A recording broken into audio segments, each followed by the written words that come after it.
ಎಲ್ರಿಗೂ ನಮಸ್ಕಾರ. ಪುಷ್ಪಾ ಶೆಟ್ಟಿಸ್ ಕುಕಿಂಗ್ ಡೈರಿಗೆ ಸ್ವಾಗತ. ನಾನಿವತ್ತು ಸೀಬೆಹಣ್ಣಿನಿಂದ ಮನೆಯಲ್ಲೇ ಒಂದು ಜ್ಯೂಸನ್ನು ಮಾಡೋಣ ಅಂತಿದ್ದೀನಿ. ಅದಕ್ಕೆ ನಾನಿಲ್ಲಿ ಚೆನ್ನಾಗಿ ಹಣ್ಣಾಗಿರುವ 5 ಸೀಬೆಹಣ್ಣನ್ನು ಚೆನ್ನಾಗಿ ತೊಳ್ಕೊಂಡು ಬಂದಿದ್ದೀನಿ. ನಾನಿಲ್ಲಿ 5 ಸೀಬೆಹಣ್ಣು ತೊಗೊಂಡಿದ್ದೀನಿ. ಒಂದು 50 ಗ್ರಾಮ್ನಷ್ಟು ಶುಗರ್ನ ತೊಗೊಂಡಿದ್ದೀನಿ. ಒಂದು ಫ್ರೆಶ್ ಲೈಮನ್ನು ಜ್ಯೂಸ್ ತೊಗೊಂಡು ಬಂದಿದ್ದೀನಿ. ಈಗ ಇದನ್ನು ಹೇಗೆ ಮಾಡೋದು ಅಂತ ನೋಡೋಣ. ಈಗ ಸೀಬೆಹಣ್ಣಿನ ಸೈಡನ್ನೆಲ್ಲ ಕಟ್ ಮಾಡ್ಕೊಳ್ಳೋಣ. ಈಗ ನಾನು ಎಲ್ಲ ಸೀಬೆಹಣ್ಣಿನ ಕ್ಲೀನಾಗಿ ಸೈಡ್ ಕಟ್ ಮಾಡ್ಕೊಂಡಿದ್ದೀನಿ. ಈಗ ಇದನ್ನ ಸಣ್ಣಗೆ ಹೆಚ್ಕೊಳ್ಳೋಣ.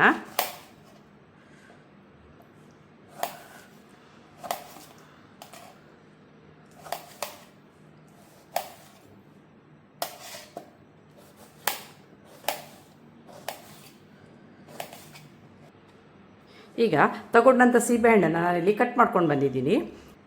ಈಗ ನಾನು ಕಟ್ ಮಾಡಿಟ್ಕೊಂಡಂಥ ಸೀಬೆಹಣ್ಣನ್ನು ಮಿಕ್ಸರ್ಗೆ ಹಾಕ್ತಾಯಿದ್ದೀನಿ.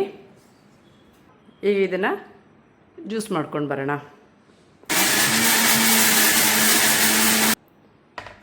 ಈಗ ಸ್ವಲ್ಪ ನಾನು ಪಲ್ಸ್ ಮಾಡ್ಕೊಂಡು ಬಂದಿದ್ದೀನಿ.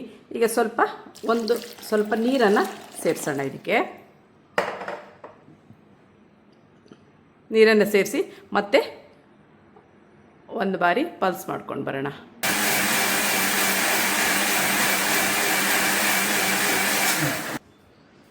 ಇದಕ್ಕೆ ಸ್ವಲ್ಪ ನೀರು ಸೇರಿಸೋಣ.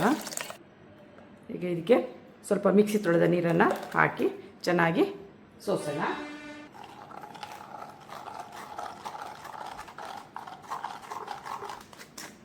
ಇದಕ್ಕೆ ಸ್ವಲ್ಪ ನೀರನ್ನು ಸೇರಿಸಿ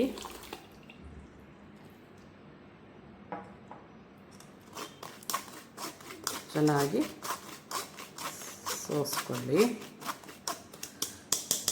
ಈಗ ಸೀಡ್ಸ್ ಎಲ್ಲ ಸೆಪ್ರೇಟ್ ಆಗಿದೆ.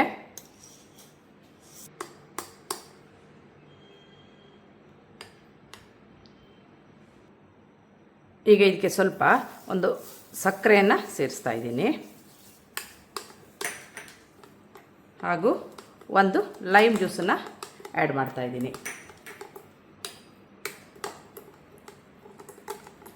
ಇದಕ್ಕೆ ಇನ್ನೊಂದು ಸ್ವಲ್ಪ ನೀರು ಸೇರಿಸೋಣ. ಬೇಕಾದ ಕನ್ಸಿಸ್ಟೆನ್ಸಿಗೆ ಮಾಡಿಕೊಳ್ಳೋಣ.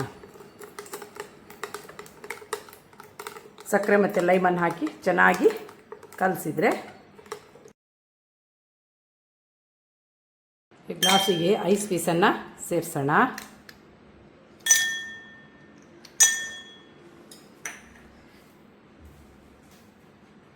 ಈಗ ನಾವೇನು ಮಾಡಿ ಇಟ್ಕೊಂಡಿದ್ದೀವಿ ಈ ಜ್ಯೂಸನ್ನು ಸರ್ವ್ ಮಾಡೋಣ.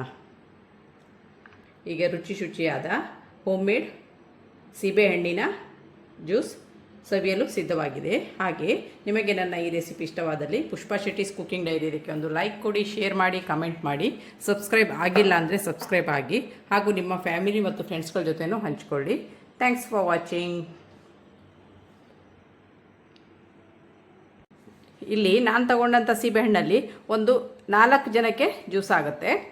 ಹೊರಗಡೆ ಜ್ಯೂಸ್ ಕುಡಿಯೋ ಬದಲು ಹೀಗೆ ಮನೆಯಲ್ಲಿ ಫ್ರೆಶ್ ಆಗಿ ಜ್ಯೂಸನ್ನು ಮಾಡ್ಕೊಂಡು ಕುಡಿದ್ರೆ ಆರೋಗ್ಯಕ್ಕೂ ಒಳ್ಳೆಯದು ಹಾಗೂ ಚೆನ್ನಾಗೂ ಇರುತ್ತೆ.